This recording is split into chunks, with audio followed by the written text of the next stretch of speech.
రామ్లాల్ ప్రభుజీ అని చెప్పి దత్తాత్రేయుడి 12వ అవతారం అయిన రామ్లాల్ ప్రభుజీ గారి పరంపరలో వచ్చిన నృసింహ సరస్వతి గారి ఆ యోగ పరంపరలో నేను శక్తిపాతం ద్వారా నేను ఆ యోగాభ్యాసం చేస్తూ ఉంటే ఆ టైంలో నాకున్న కోరిక ఏంటంటే ఎంతసేపు సెల్ఫ్ రియలైజేషన్ మీద ఉండేది తప్ప ఆత్మశోధన మీద ఉండేది తప్ప జీవితం మీద ఉండేది కాదు.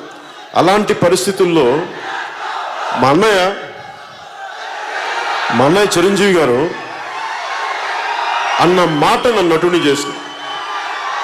ఆయన అన్న మాటలు ఏంటంటే, నీకు చిరంజీవి గారిలో నీకు నాలాంటి అన్నయ్య ఉండి పోషించడానికి, అంటే అన్నదమ్ములు నీకు నీ మీద ఆధారపడేవారు లేరు, ఆధారపడే కుటుంబ సభ్యులు లేరు. ఇవి కాకుండా నువ్వు ఒక నటుడయ్యి ఏదో ఒక పని చేసుకొని ఇదే స్పిరిచువాలిటీ గురించి మాట్లాడగలవంటే నాకు ఆ రోజు నిజమే అనిపించింది. ఆయన ఆ రోజు అన్న మాటలు నన్ను ఈరోజు మీ ముందు ఇలా నిలబెట్టినాయి. ఆ మాటలే ఈరోజు నన్ను రాజకీయాల్లోకి తీసుకెళ్ళినాయి.